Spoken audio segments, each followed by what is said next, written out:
Bom, o projeto de lei que prorroga até o final de 2026 a desoneração da folha de pagamento para os setores que mais empregam no país pode ser votado nesta semana pela Comissão de Constituição e Justiça.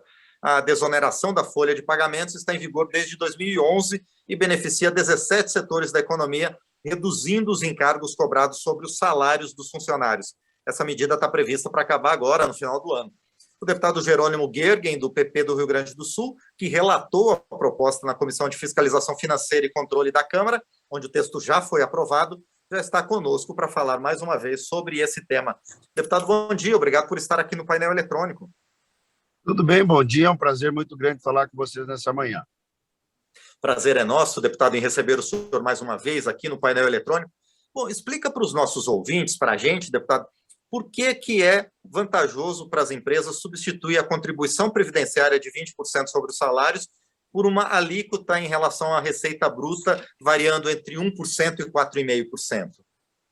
Na verdade, o que não é aceitável é o tamanho do custo, né, do Estado na geração de empregos.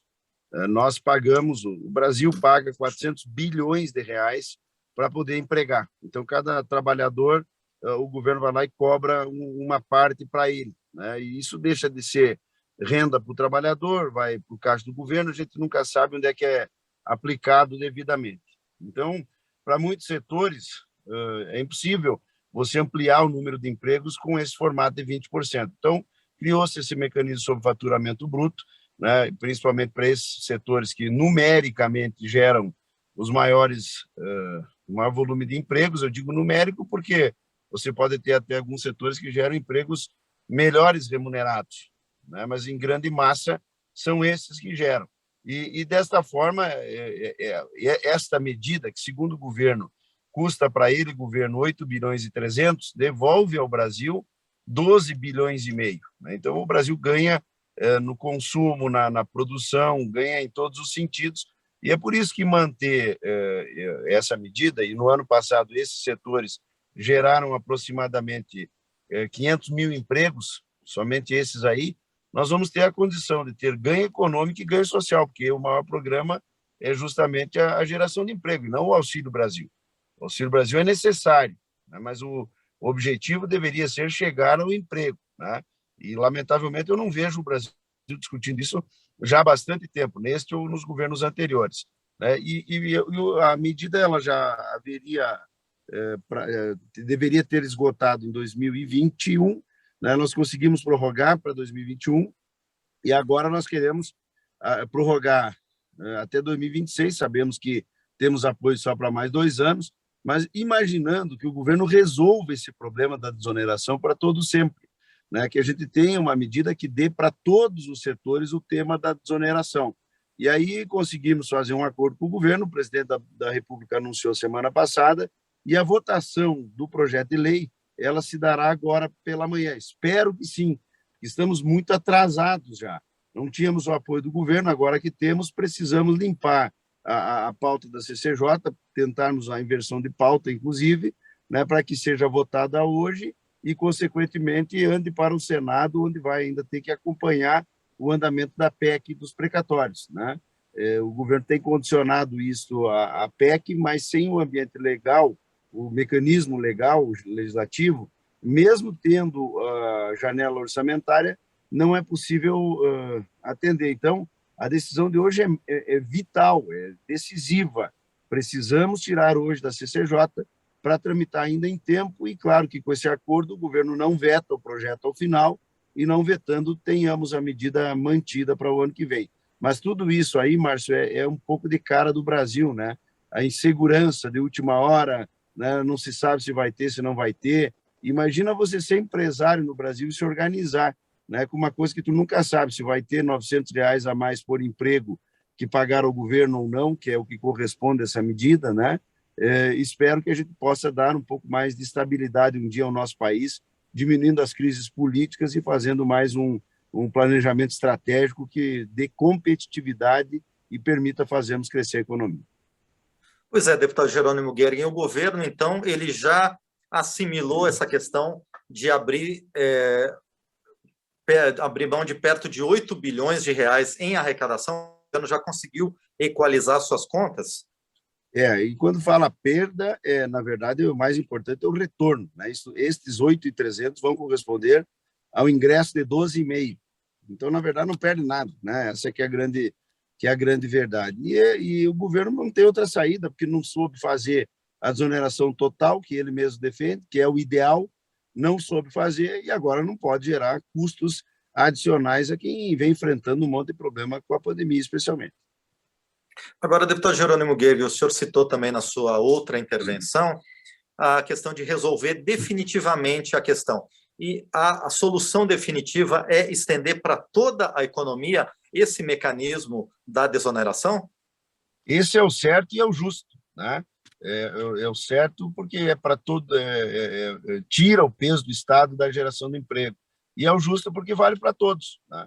Então, até para quem tem a chamada desoneração, que de desoneração não tem nada, é injusto e não é correto. Então, nós temos que resolver, mas isso só com uma boa reforma tributária, coisa que não aconteceu nesse governo. Agora, deputado Jerônimo Gurgel, quais são os principais benefícios da desoneração da folha? O que a gente já verificou nesses 10 anos de vigência desse mecanismo para esses 17 setores da economia? Bom, primeiro que é a manutenção dos empregos, e neste ano, especialmente, o acréscimo de empregos. Como eu falei, foram quase 500 mil empregos só nesses 17 setores num ano difícil, um ano de pandemia, né? Então, tu imagina se você não tem isso. Talvez tivessem ajustado com o mesmo número de servidores ou diminuindo até. Assim, mesmo que não o ideal, porque nós temos aí milhões de desempregados, mas esses setores se encorajaram a empregar. Esse é o grande benefício, é o programa social de gerar emprego e não de gerar bolsa, né? Nós pegar 40 bi para pagar bolsa e 8 para pagar a desoneração, os 8 trazem 12,5 de volta, né? E os outros 40 fica esperando, quem sabe um dia, alguma coisa salvar a vida do cidadão. Eu acho muito, como eu disse, é necessário, mas não deve ser o principal programa de qualquer governo. Ajuda, mas cria uma transição. Eu estava vendo o governo ajudar com o auxílio e não criar a transição para o emprego. Era isso que nós íamos dizendo ao governo e, graças a Deus, conseguimos manter a desoneração. Agora, deputado, essa medida ela é apoiada por todos os setores da economia? É uma medida que dá mais segurança jurídica, em primeiro lugar, para as empresas e depois abre espaço no caixa para a geração de emprego e para mais investimentos das próprias empresas? Eu diria que ela apoiada mas ela também é esperada pelos setores que não são os 17, mas todos apoiam e todos querem. E o ideal é que fosse de uma vez por todas resolvido, né?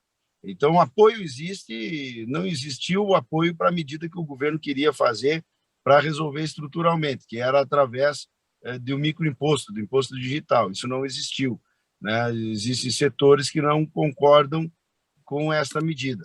Mas para a medida como está sendo aprovada, há apoio integral e a expectativa de que todo mundo possa ter também.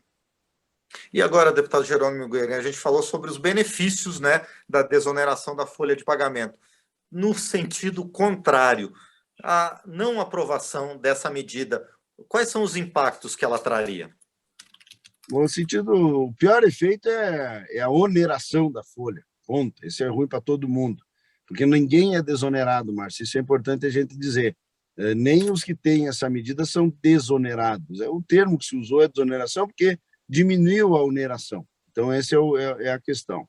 E o impacto é de demissões, né? Eu não tenho dúvida que alguém que já está com contratos feitos para o ano que vem, com um determinado custo, e de repente aparece um custo de R$ 900 a mais por trabalhador, ele vai ajustar o seu contrato. E como é que ele vai ajustar o contrato? Ele não vai lá cobrar do comprador, ele vai demitir. Demite e faz com que o custo fique igual àquele que está contratado. Então, o pior é a demissão. E em demitindo, o governo gasta o dobro. Ele gasta em seguro-desemprego e ele gasta em Auxílio Brasil para esse cidadão que perdeu o emprego. E no final da cadeia de produção desses setores, para o consumidor final de alimentos, de serviços, de obras, qual seria o impacto, deputado?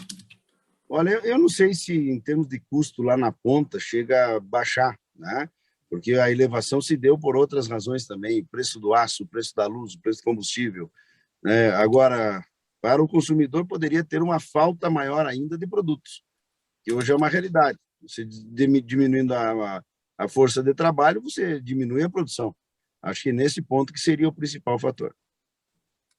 Muito bem, nós conversamos então com o deputado Jerônimo Guergen, do PP do Rio Grande do Sul, a respeito do projeto que prorroga até o final de 2026 a desoneração da folha de pagamento para os 17 setores que mais geram mão de obra no país. Deputado Jerônimo Guergen, mais uma vez quero agradecer ao senhor pela participação aqui no painel eletrônico para esclarecer os nossos ouvintes e os nossos espectadores do YouTube a respeito dessa medida. Muito obrigado. Um grande abraço e um ótimo dia a todos.